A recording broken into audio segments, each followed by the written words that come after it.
नमस्कार, सातारा समाचार चॅनलमध्ये आपले सहर्ष स्वागत आहे। कोरेगाव पोलिसांवर आमदार शशिकांत शिंदे यांचा थेट रोष, जनतेला त्रास, गुन्हेगारांना आशीर्वाद असल्याचा केला आरोप। कोरेगाव पोलीस ठाण्याच्या कामकाजावर प्रचंड असंतोष व्यक्त करत राष्ट्रवादी काँग्रेस पक्षाचे प्रदेशाध्यक्ष आमदार शशिकांत शिंदे यांनी सोमवारी थेट पोलीस संताप व्यक्त केला। पोलीस निरीक्षक आणि स्थानिक रहिवासी कर्मचाऱ्यांच्या पक्षपाती एकतर्फी वर्तनामुळे कायदा व सुव्यवस्थेचा बोजवारा उडाल्याचा आरोप करत पोलीस दलाच्या कार्यपद्धतीवर धडक उपस्थित केली आहे। सोमवारी दुपारी 12:30 वाजता आमदार शिंदे कोरेगाव पोलीस उपविभागीय पोलीस अधिकारी राजेश्री ते यांची भेट घेऊन त्यांनी निवेदन सादर। यावेळी आमदार शिंदे यांनी पोलीस निरीक्षक दल आणि काही स्थानिक कर्मचाऱ्यांच्या चुकीच्या राजकीय प्रेरणेने चालणाऱ्या कारभाराचा त्यांनी थेट टेरणी यांना विचारले। गुन्हे दाखल करून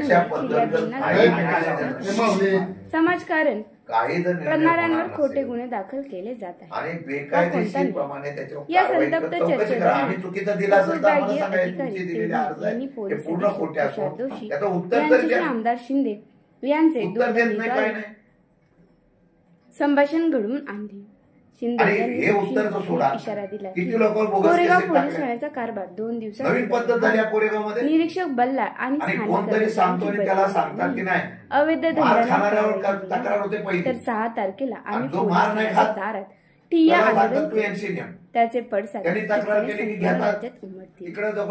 पत्रकारांशी बोलताना आमदार शिंदे की कोरेगाव पोलिसांचा कारभार हा जनतेसाठी नव्हे तर काही राजकीय लोकांच्या फायद्यासाठी कायदा तर न्याय मागणाऱ्यांना आम्ही पोलीस अधीक्षकांना वेळ दिली, पण अन्याय सुरू राहिला तर लोकांच्या संयमाचा स्फोट होईल। दरम्यान या विषयावर प्रतिक्रिया विचारण्यासाठी उपविभागीय पोलीस अधिकारी यांच्याशी संपर्क साधला असता त्यांनी या विषयावर काही बोलायचे असा संदेश महिला उपनिरीक्षकामार्फत माध्यम प्रतिनिधीकडे पाठवला।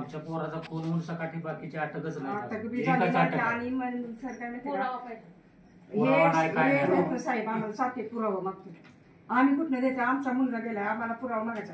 आणि कोटेशन यांनी काही सकाळ तपासलं नाही, कॅमेरे कुठले सकाळ चेक केले आम्हाला आमचा मुलगा जाऊन त्यांनी केलेलंच आहे ते काम आणि यांनी 100% केलेलं आहे। 5 जणांनी केलेलं आहे, एका म्हणतात एकट्याने केलं, एकट्याने केलेलं नाही।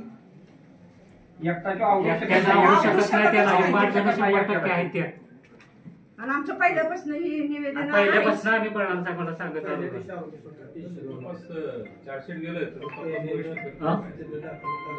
चार्जशीट गेलं तरी सर पण तपासायचं नको का? 5 जण अटकायलाच पाहिजे। माझी किंवा आमच्या लोकांची बोली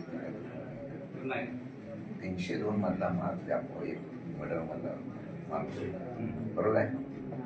त्या मर्डर मधल्या माणसाला तुम्ही फक्त कोर्टामध्ये एफआयआर दाखल व्यवस्थित केला नाही, डॉक्युमेंट सबमिट केलं, त्याला जामीन झाला, नंतर तुमच्यावर प्रेशर आल्यानंतर परत त्याला अटक झाल्यानं 302 लावली। किती विषय सांगतो, किती विषय तुमच्या लोकांच्याकडून किती विषय। हे जर आम्ही जर विषय सांगितलेले, आम्ही हे पत्र एसपींना दिलं होतं, एसपींनी सुद्धा त्या ठिकाणी अजूनपर्यंत कुठल्या प्रकारचं दखल घेतलं नाही आणि पूर्ण राजकीय खोटे दाखवले, गुन्हे दाखवले, दम देतो, तुला मोका लावतो, तुला तडीपार करतो, तुला हे करतो, विरोधी पक्षातल्या माणसाला 2-2, 3-3 गुन्हे टाकायला लागतो। पण आम्ही दरवेळेला त्यांना सांगतो, माझा फोन होतो त्यांना, त्याचा काय विषय मेन सर काय नाही, आम्हाला गावातली माणसं ज्यांनी केलं ना ते त्रास देतात आम्हाला। आमच्या दारात येऊन आमच्या मुलाला काही मारून गेले माहितीये, म्हणजे आम्ही जगायचं कसं तुम्ही सांगा।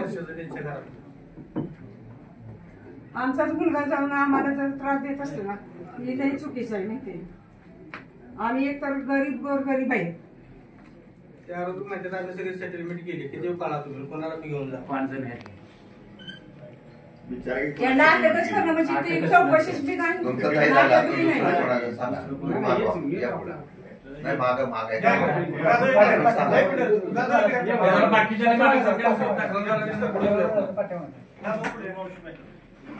मे 2023 मध्ये 326 दाखल केला. हा 23. आरोपींचा जामीन स्टेशन कोर्टानं जून मध्ये फेटाळला त्याच वर्षी. अजून त्यांना अटक नाही. काय पण ते पुढं काय प्रोसेस केली नाही. 2 वेळा त्यांची गाडी घेऊन गेली. अजून बोला पुढे या, एक एक सांगू. आता पेटला पारा बसली असते ज्यांनी माझ्यावर हल्ला केला ना, माझ्या वडिलांवर माझ्यावर, ती पेटला पारा बसली असते. ती माझी ती कायदा आमच्या हातात आहे.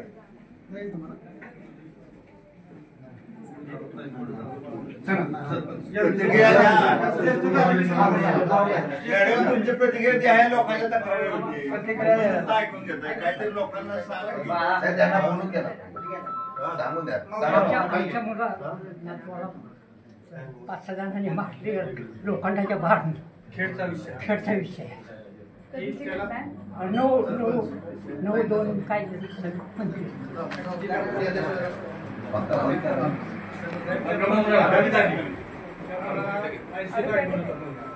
दिवसानंतर त्याच्यावर पोक्सो काका त्याच्यामध्ये आरोपी अटक आहेत. त्याच्यामध्ये आरोपी अटक आहेत बोलतात. आरोपी अटक आहेत. गुन्हा दाखल आहे. केलंय. आपण निवेदन दिले डीवायएसपीला, त्यानंतर अटक झाला. किती दिवसांनी अटक झाली? 10 दिवसात केलं होतं. का 10 दिवस? आपण स्वतः गेलो होतो ना. हा? आरोपी आम्ही स्वतः गेलो होतो. घटना काय आहे, घटना झाली ते परस्पर दवाखान्यात गेले होते. तर 2-3 दिवसांनी आपल्याकडे पोलीस स्टेशनला, दुसऱ्या दिवशी संध्याकाळी समजलं. मी स्वतः गेलो होतो दवाखान्यात.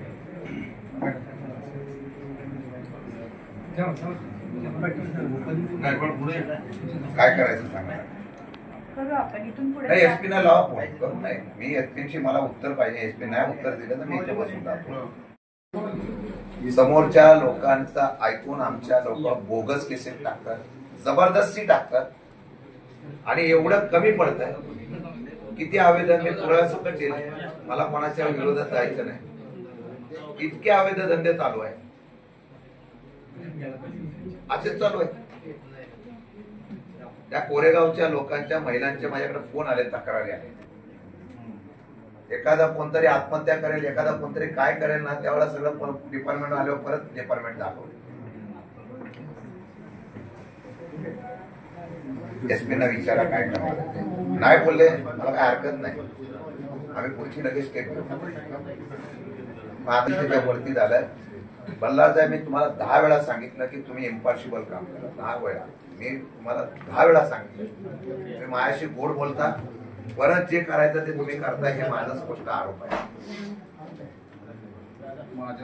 माझ्या घरी पोलीस गाडी पाहिजे. चोरीची केस दिली तरी घेतली नाही माझी. मावळीचं तुम्हाला मी बोललो होतो, त्यांच्याकडे लगेच पोलीस पाठवले. तुमच्या 2 प्रेशरने माझे 2 कार्यकर्ते पक्ष होते. नावासकट देतो. त्यांनी कामच घेतली. ठेवले की नाही आम्हाला पोलीस ते त्यांनी सांगलं मी सांगतो. आणि त्याच्याकडे गेल्यानंतर लगेच तुम्ही ती केस दिली केली. पुरावे सकट देतो. साहेब, आज काय झालंय, आमचे 200-300 कार्यकर्ते आम्ही आणलेलो आहोत. मागे आपल्याला मी सांगितलं बघा, पोलीस डिपार्टमेंट कधी आमच्याकडे कधी वाईट नसतं. तुम्हाला माहिती आहे माझा स्वभाव काय. फार व्हायला लागल्यानंतर नायडा तुमच्याकडे मी मागे निवेदन काय कारवाई करायची, चौकशी करा. एक वेगळ्या पद्धतीने तुम्ही अधिकारी नेमून चौकशी करा. त्यात आमचं खोटं असेल तर काय, पण त्या समोरच्या सगळ्या लोकांना बोलून त्यांचं मत जाणून घ्या, ऐकून घ्या. आता डीवायएसपी साहेबांच्या समोर ही लोक येऊन, गरीब लोक येऊन बोलतायत.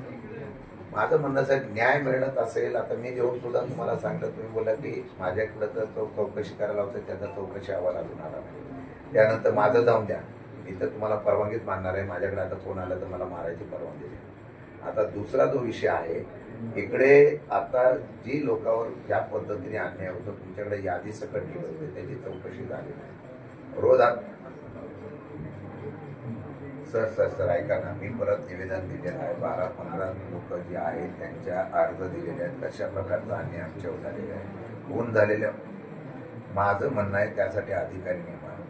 जर आम्ही चुकत असेल, आमच्या लोकांचे स्टेटमेंट घ्या, त्यात आमचं जर चुकीचं निघालंय तर आम्हाला तुम्ही सांगा तुम्ही खोटं बोलताय.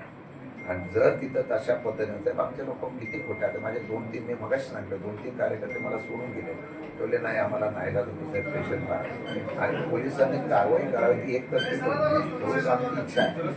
नाहीतर मी आज खरंच सांगतो, आज उपोषणाला बसलो होतो, पण आज सातारा जिल्ह्यामध्ये पोलीस ऐका सर, सातारा जिल्ह्यातल्या पोलिसांचं जे आज काही राज्यभर चाललंय म्हणून तुमचे माझे विश्वासाचं नातं आहे. मी त्या दिवशी तुमचं तोंडावर सांगून समर्थन केलंय. माझं स्पष्ट म्हणणं आहे की आज जर हा विषय घेतला परत त्या महिला त्या पोलिसांच्या महिलांना परत जिल्ह्याच्या, माझं म्हणणं आहे की तुम्हाला आज एवढं तरी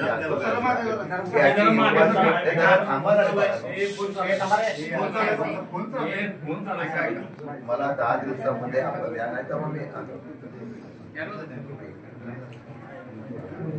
आमच्या लोकांना पण बोलवा, आमच्या लोकांच्या स्टेटमेंट ऐकून घ्या आणि त्यात तुम्हाला योग्य वाटलं तर कारवाई करा. आपण ज्या दिवशी याल त्या दिवशी वेळ द्या साहेब, त्या दिवशी आमची लोक येतील आणि तुम्हाला भेटेल. ओके, धन्यवाद, थँक्यू. मी बल्लार साहेबांची गाठ घ्यायला आलो किंवा म्हणजे अशीच गाठ घ्यायला आलो जेणेकरून, तर त्यावेळेस मला म्हणले की बाकीची माणसं आहेत ती जरा गेल्यानंतर आपण चर्चा करू. इथं हवालदारांना पण माझ्यापाशी पाठवलं की बाबा माणसं जी आहे ती जाऊ द्या, गेल्यानंतर सरपंच बोलू.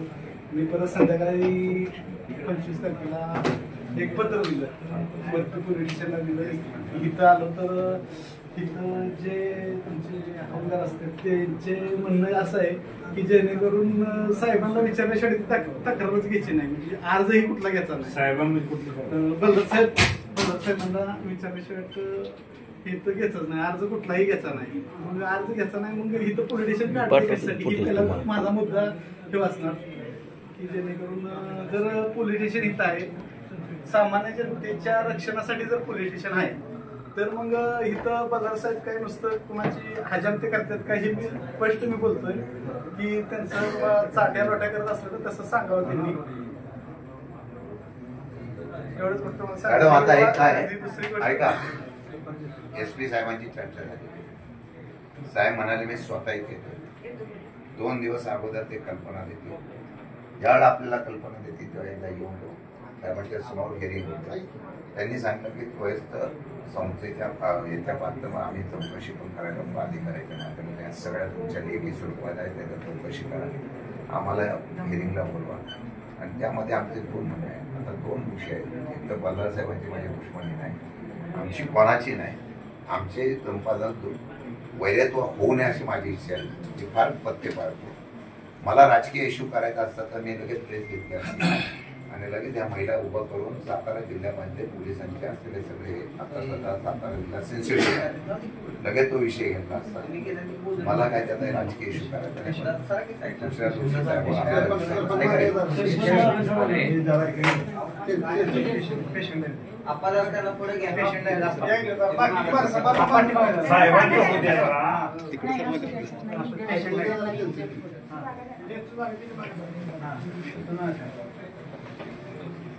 दहा तारखेला तक्रार केली होती आमच्या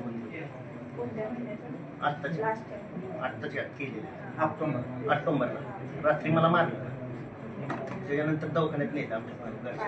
हां, तक्रार दिली, तक्राराची काही हेच नाही. दुसऱ्या दिवशी 5 वाजता कोरेगाव तुमच्याकडे दिलेले आहेत की कंप्लेंट. त्या माणसाचा मॅडम पाय 4 ठिकाणी मोडलाय त्या माणसाचा पाय. 4 दिवसाची कंप्लेंट घेतलाय, 4 दिवस हॉस्पिटलला ऍडमिट आहे माणूस. सगळं करते ती पोलीस स्टेशन काही गुन्हेगारांना भीती राहिली नाही. काय पोलीस स्टेशन कसलं जो आरोपी आहे त्याला मॅनेज केलं जातं. मग त्यांच्यावर आणि ह्यांना पैसे बोलताय साहेब, तरी पण पक्षाचं एक दार पैसे तरी तुमच्या इकडे आम्ही अर्ज दिला तरी पण तुम्ही अजून तक्रार का घेत नाही की पोच आहे बघा. तक्रार घेतलीच नाही ना. 20-22 दिवस झालं आरोपी फिरते ते गावात. तक्रार घेतली जात नाही. देवस्थानच्या यात्रा कुठली अडचण नसताना हे बंद पाडले. बिनधास्त क्राईम करतात, पैसे घेतले जातात इथं सेटलमेंट करण्यासाठी, तरतूद करण्यासाठी. सरळ मी आरोप करतो. आमचं म्हणणं एकच आहे, आम्ही काय त्यांना सस्पेंड करा, कारवाई करा असं म्हणणार नाही. त्यांनी त्यांची एकूण तात्काळ बदली करावी एक. आणि तालुक्यामधले ज्या गावात हवालदार राहतो त्याच गावामध्ये त्यांना ड्युट्या दिल्या. कसा तुमचा क्राईम क्लिअर आहे? 10-15 वर्ष हे हवालदार तिथेच आहेत सगळे. लोकल का ठेवावे हवालदार? कशासाठी ठेवतो आपण? कार्यक्रमाचे पैसे वसूल करतात हवालदार. जामीन पेटला आहे की त्यांचा सातारा कोर्टात, तरी सुद्धा अटक करत नाहीत म्हणजे काय? समोर जाते मला तुम्ही सांगा की जामीन पेटला नाही तरी पोलीस स्टेशन काय झोपलंय का? काय तुमच्या डोक्यात आहे? कळलं पाहिजे ना. किती दिवस झाले? ऐका ना त्याच्यामध्ये आपण ताकदीनिशी जामीन फेटाळ का माहिती का? पोलिसांनी ताकद लावली तिथं, ते आरोपी अटक करू, पण ताकदीनिशी आपण तिथं ना म्हणणं मांडलं, आपले पुरावे मांडले तुमचे, त्यामुळे तो जामीन फेटाळ. असं नाही फेटाळ पण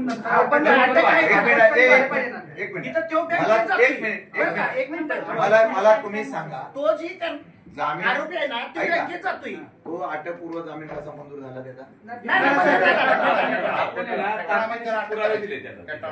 पण मी काय म्हणतो, बँकेत तो आरोपी बँकेत जातोय बरोबर. अटक का केली नाही तुम्ही मला सांगा ना.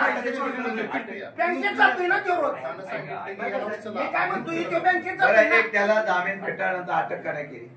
रोज बँकेत जातोय तो. रोज बँकेत कर्मचारी आहे तो. नियमच अटकपूर्व फेटाळा जागेवर पोलीस स्टेशन तिथं असेल रोज गावातच आहे तो. कोर्टात जातो मी अटक होणार म्हणून रोज बँकेत पण जातोय ना तो.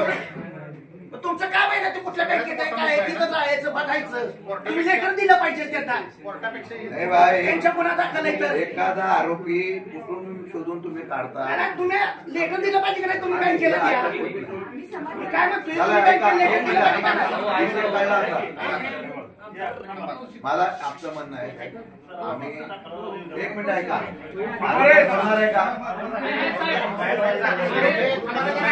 बाकी मागवून द्या. इथं नवीन आमदार झाल्यापासून जे उद्योग चाललाय पुण्याला, आणि त्याचं ऐकून ही सगळं चाललंय. एक किस्सा सांगतो तुमच्याकडून, आमचा आक्षेप नाही. 2022ला माझा मुलगा सरपंच असताना त्याच्या खुली हल्ला झाला, खबर दिली, तुम्ही 326 दाखल केलं, आरोपींना अटक केली, सर्टिफिकेट आल्या, तुम्ही 307 लावलं, आरोपी 35 दिवस जेलमध्ये राहिलं, सत्र न्यायालयात जामिनाला अर्ज केला, जामीन फेटाळला. एकनाथ शिंदे मुख्यमंत्री झाल्यावर तुमच्यावर प्रेशर आलं, तुम्ही 307 आणि 326 कमी केलं आणि 323 का 24 लावलं. ही पद्धत आहे का? बिहार आहे का? ही पद्धत आहे का? आमच्याकडे दम आहे हायकोर्टात आणायचं करून, आमची रीट दाखल आहे, तसं सोडत नाही. ही पद्धत आहे का? एक मिनिट बरं, आरोपी ऐका जरा, आरोपींच्याकडून हत्यार जप्त आहे, सर्टिफिकेट आहे, 326 आणि 307 कमी होतं का? सर्टिफिकेट असणार कसं काय? गुन्हेगाराला बल्लार साहेब एकदम म्हणजे एकदम पाठीशी घालते, ती गुन्हेगाराच्या हातात हात घेऊन. काय पद्धत आहे रे? हे काय बिहार माणसाचं पाणी दिसतंय का नाही? तुमच्यावर आमचं कोणावर ही नव्हती, त्यावेळी ही नव्हती,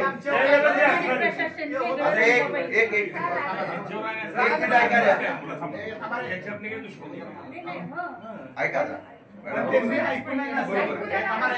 एक मिनिट ऐका. बघा, आमदार काय करतोय याच्यावर आम्ही बोलणार नाही. पोलीस डिपार्टमेंट काय करतोय याच्यावर आम्ही बोलणार नाही. उद्या कोणी काय सांगितलं की काय तू खून कर, मी बघतो, काय होणार नाही. इथल्या डिपार्टमेंटची भीती असायला पाहिजे, भीती राहिली नाही. मी फार जबाबदारीने बोलतो. यामध्ये पूर्णपणाने धाडस वाढलेलं आहे. मोठ्या केसेस तडजोड प्रचंड आहे. आमचं एवढंच म्हणणं आहे, दोनच विषय आहेत. एक तर आम्हाला ह्याच्यावर आंदोलन करण्याची वेळ येऊ नये. त्यांनी स्वतःहून त्याची SP साहेबांनी बदली त्यांची करावी. आम्ही जबरदस्ती करत नाही. त्यांची बदली करून SP साहेबांनी घ्यावी. जे पोलीस डिपार्टमेंटमधले तालुक्यामध्ये 15-20 वर्ष त्यांच्या बदल्या कराव्या. आणि या 2 बदल्या करताना कायदा सुव्यवस्था राहील. गरीब आल्यानंतर त्याला न्याय मिळेल एवढीच अपेक्षा. मी पण माझी अशी भूमिका मांडणार नाही. आम्ही विनंती करू, एखादी घटना घडली तर आम्ही विनंती करू, बाबा बघा काय होतं का नाही. परंतु कुठेही कायदा सुव्यवस्था राखावा यासाठी आम्ही कुठे कोणाची पाठीशी घालणार नाही. आपण त्या पद्धतीने कारवाई करावी. 8 दिवसाच्या आतमध्ये या बाबतीत आतापर्यंत आचारसंहिता लागेल. आमचं म्हणणं आहे 2-4 दिवसामध्येच या सर्व गोष्टीचे मागे सुद्धा अर्ज दिलेला आहे. परत एकदा SP ना अर्ज देतो मी आणि याची चौकशी करून कारवाई करावी. ज्यावेळा SP साहेब इथं बोललेत, मी स्वतः येऊन जातो. त्या दिवशी आम्हाला सुद्धा बोलवावं. आम्ही येऊन SP साहेबांचं कुठं हॉल घ्या, त्यांच्या समोर SPच्या समोर सगळे मुद्दे मांडू. त्यात तत्काळ कारवाई करावी एवढीच आमची मागणी आहे. जर नसेल करणार आम्हाला 2 दिवसामध्ये आम्हाला लेखी उत्तर द्या की अमुक वाजता अमुक बैठक लावतोय आणि संबंधित असे या बाबतीमध्ये चौकशी करण्याचे आदेश देतोय.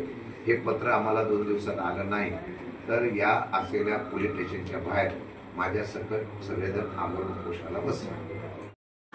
एखाद्याला अन्यायातून मारहाण होत असेल तर सोडवायला जातो म्हणजे माणुसकीच्या दृष्टीने जातो मॅडम. तो सोडवायला भर गर्दीच्या ठिकाणी सोडवायला जातो, दिवसा ढवळ्या सोडवायला जातो. आणि अशा वेळेस जर सोडवायला गेलेला माणूस चुकीचा असून त्याच्यावर गुन्हा दाखल होत असेल तर कोणीही इथून पुढे अन्याय होत असेल तर नुसते बघत बसतील. तिथं 4 ट्रॅफिक हवालदार सोडवा गेले नाही, तिथं उभे होते. हे जे विषय सांगतात ना त्या विषया संदर्भामध्ये ह्या सगळ्यांना माहिती आहे. मी SPशी बोलतो, बल्लाळांशी बोलतो. त्यांनी काय केलं, तिथं भांडणं झाली. हा गेला वाचवायला गेला, तिथं सोडवली भांडणं वगैरे. मला स्वतः SP म्हणाले की मी या बाबतीमध्ये तिथल्या सगळ्या व्यापारी असतील सर्व घटकांची जर दिसून आलं की हा नाही म्हणून तर आम्ही त्यातून त्याचं नाव कमी करतो. तरी सुद्धा मी त्याला सांगितलं होतं जामीन घेऊ नको, त्याने चूक केली जामीन घ्यायची. तरी सुद्धा त्यांना जामीन घ्यायला लागला. आता ही जामीन घ्यायची वेळ का आली? जर पोलिसांनी चौकशी केली असती त्याच वेळेला मी सांगितलं की त्याचा हा सहभाग नाही. आरोप दाखल करायच्या अगोदर त्यांनी कोणी नाव दिलं असेल, XYZ कोणाच्या सांगण्यावर दिलं असेल आणि त्याच्यावरून तर सांगण्यावर नाव उद्या माझं नाव दिलं, पोलिसांनी खातरजमा करून घ्यायला पाहिजे ना. तिथल्या दुकानदार आणि बाजारपेठेतला विषय हा एका गल्लीबोळातला नाही, बाजारपेठेमधल्या असलेल्या व्यापारीनं वगैरे त्या अक्षयनी केलं का नाही एवढं फक्त विचारायचं. हे केसेस बनवायचं काम चालू आहे तडीपाराने मोका लावण्यासाठी. एवढं पोलिसांचं एकतर्फी चालतं.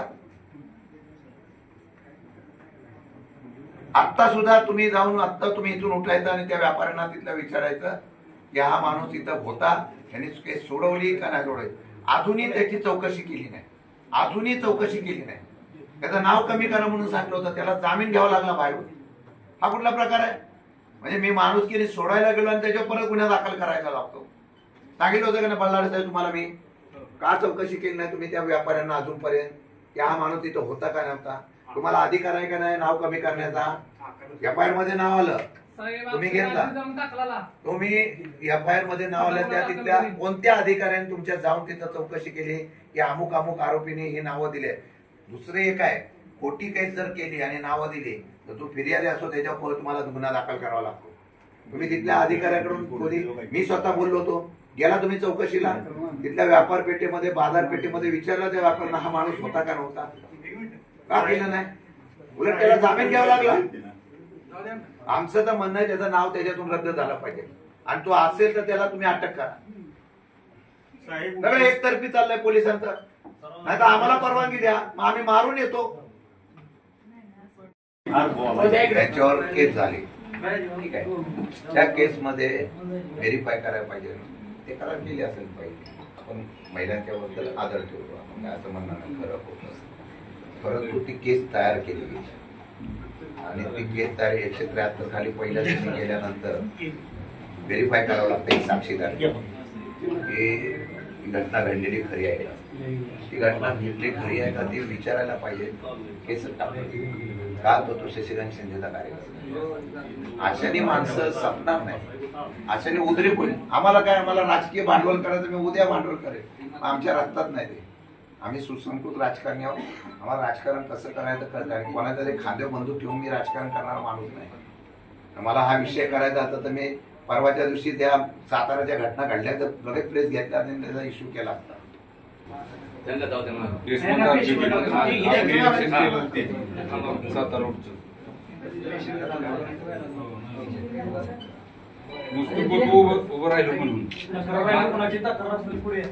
त्याच्या पुढे कुठल्याही गोष्टीची चौकशी न करता आमच्या लोकांवर गुन्हे दाखल होऊ नये आणि त्याचबरोबर ज्या लोकांच्या तक्रारी त्यांचा न्याय लगेच घेणे एवढीच आमची मागणी आहे. तुम्ही मला 2 दिवसात लेखी पत्र मिळेल, तुम्ही एसपीशी चर्चा करा, एसपी किती तारखेला वेळ देता येतो ते आम्हाला लेखी स्वरूपात द्या. आणि ही जी अर्ज परत दिलाय त्यात कोणी दोषी असेल त्या चौकशीमध्ये आम्ही असू तर आमच्यावर कारवाई करा, दुसरे असतील तर त्याप्रमाणे त्यांची चौकशी करून कारवाई करा. पण कुठेतरी कोरेगावमध्ये कायदा सुव्यवस्था राहायला पाहिजे याची जबाबदारी आता तुम्ही घ्या. मला 2 दिवसात लेखी पत्र मिळेल अशी अपेक्षा व्यक्त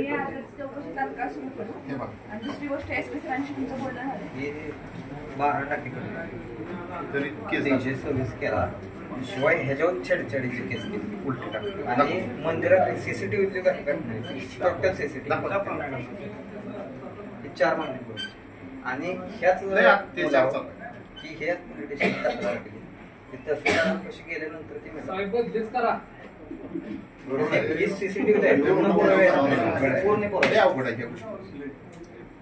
परिस्थिती गंभीर एकदम गंभीर.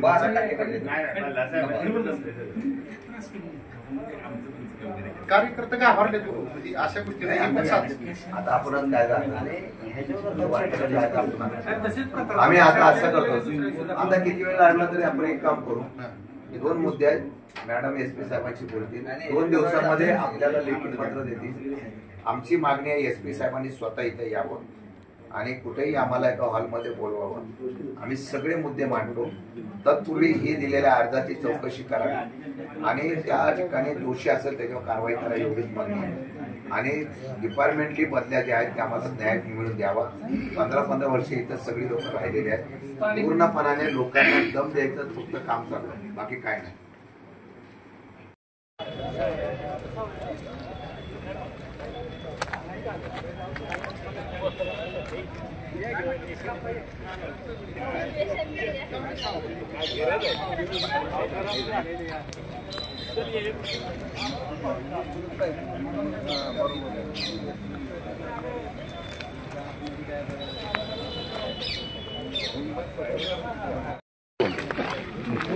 कोरेगाव पोलीस स्टेशन मध्ये एकतर्फी असलेल्या होणाऱ्या अन्यायाबाबत बऱ्याच तक्रारी प्राप्त झाल्या होत्या.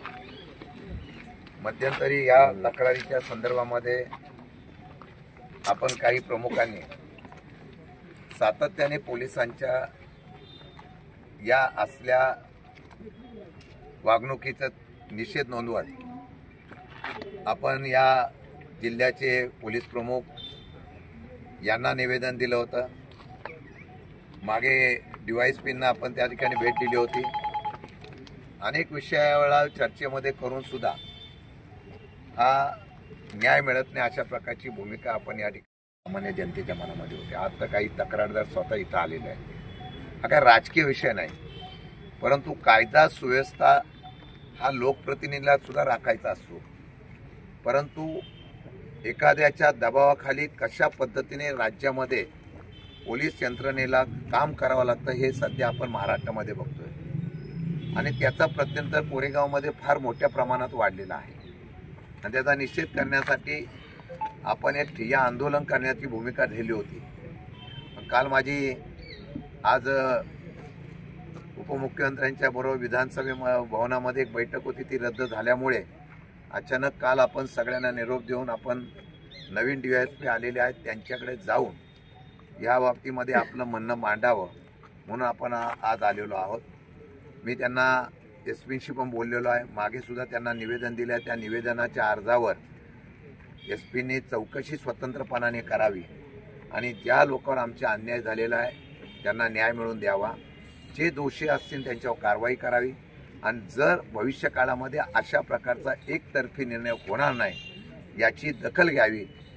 2 वेळा निवेदन दिल्यानंतर सुद्धा एसपीकडून तशा पद्धतीची चौकशी अद्यापही झाली नाही. ही थोडीशी खंत मनामध्ये होती. सध्या सातारा जिल्ह्यामध्ये, महाराष्ट्रामध्ये सोडाच, महाराष्ट्रामध्ये कायदा सुव्यवस्था ह्या सध्याच्या सरकारच्या असलेल्या दावामुळे सर्व संपलेली आहे.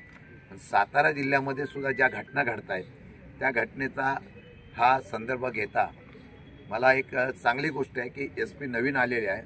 मध्यंतरी त्यांनी एका महिलेला लुटणाऱ्यांना एन्काउंटर केलं, त्यामुळे एक वेगळ्या प्रकारचा शिस्त लावतील अशा प्रकारचा विश्वास या एसपींच्या माध्यमातून असल्यामुळे त्यांना आपण भेटून सांगितलं होतं की कोरेगावमधली कायदा सुव्यवस्था ही करावी आणि राहावी या दृष्टिकोनातून आपण निर्णय घ्यावा. मला वाटतं की PI बल्लाळ, त्यांचे काही सहकारी, काही हवालदार या बाबतीमध्ये ज्या काही तक्रारी आहेत यामध्ये कुठल्याही प्रकारची गुन्हेगारांना भीती राहिलेली नाही. विरोधकांच्या तक्रारी घेतल्या जात नाही. काही लोक सामाजिक कार्यकर्ते काम करतायत, त्यांना जाणीवपूर्वक टार्गेट करून त्यांच्यावर खोटे गुन्हे दाखल करण्याचा प्रयत्न होतोय आणि त्यामुळे कार्यकर्ता किंवा सामान्य जनतेच्या मनामध्ये एक भीती निर्माण झालेली होती. आज आपण ती निवेदन देण्यासाठी आलेलो आहोत. त्यांना आपण एसपींशी मी पण स्वतः चर्चा केलेली आणि आपण विनंती केलेली आहे एसपींना की आपण स्वतः एकदा इथं यावं. ज्या लोकांचं म्हणणं आहे ते म्हणणं ऐकून घेण्यासाठी एक हॉल घ्या आणि तिथं आम्ही येऊन त्याच्या संदर्भामध्ये आपल्याला घराने गाऊ. आमचं म्हणणं तुम्ही या पोलीस स्टेशनला येऊन ऐकावं. त्यांनी मान्य केलेलं आहे की 2 दिवस अगोदर मी आपल्याला कल्पना देईल आणि स्वतः कोरेगाव पोलीस स्टेशनमध्ये येऊन आपल्या लोकांचे जे काही तक्रारी आज होत्या त्या तक्रारी ऐकून घेऊ अशा प्रकारचं त्यांनी आश्वासन दिलेलं आहे. त्याचबरोबर या असलेल्या पोलीस स्टेशनमधल्या ज्या तक्रारी आहेत त्यासाठी स्वतंत्र एक अधिकारी नेमला होता, त्यांनीसुद्धा अजून चौकशी सुरू केलेली नाही. त्या बाबतीमध्ये सुद्धा आपण निर्णय घ्यावा अशा प्रकारची विनंती केलेली आहे. 2 दिवसाचा मुदत आपण त्यांना दिलेली आहे. 2 दिवसामध्ये त्यांनी आम्हाला लेखी स्वरूपात द्यावं की ह्या दोन्ही गोष्टीच्या संदर्भामधली तारीख त्यांनी जाहीर करावी. ती जर झाली नाही तर बाकी मग आपल्याला इथं ठिय्या आंदोलनाला आपण सर्वजण बसू आणि मग त्यामध्ये महाराष्ट्राच्या कानाकोपऱ्यामध्ये कायदा सुव्यवस्था कोरेगावमध्ये किती चांगला आहे याची प्रचिती आणण्याचा प्रयत्न करू. परंतु माझा एसपींच्यावर विश्वास आहे. नवीन DYSP आलेले आहेत, त्यांच्यावर आपण त्या ठिकाणी विश्वास टाकलेला आहे. 2 दिवसाची मुदत घेऊया. 6 तारखेपर्यंत आपण वाट बघू. 6 तारखेला काय याच्या बाबतीत लेखी स्वरूपात पत्र येत आहे आणि एसपी कधी वेळ देत आहेत ते बघून मग पुढचा आपण निर्णय घेऊ. त्यामुळे आपल्या सर्वांना अचानक बोलवल्यानंतर सुद्धा आपण उपस्थित राहिला आहे. हे काय पक्षाचं नाही पण सामान्य लोकांचा जो अन्याय होतो, इथे पैसे घेतले जातात, बेकायदेशीर व्यवसाय केला जातो, कार्यकर्त्यांना दाबलं जातं, खोट्या कंप्लेंट केल्या जातात, या तक्रारीबाबत तुम्ही आवाज उठवण्यासाठी आलेला आहात. 100% त्याचा न्याय मिळेल हा विश्वास इथं व्यक्त करूया. आल्याबद्दल सर्वांचा आभार व्यक्त करतो. 6 तारखेपर्यंत जर काही झालं नाही तर बाकी मग निर्णय होत नाही तोपर्यंत या असलेल्या पोलीस स्टेशनच्या हद्दीमध्ये ठिय्या आंदोलन होईल अशा प्रकारचं आपल्याला ग्वाही देतो आणि धन्यवाद मानून तिथं थांबतो.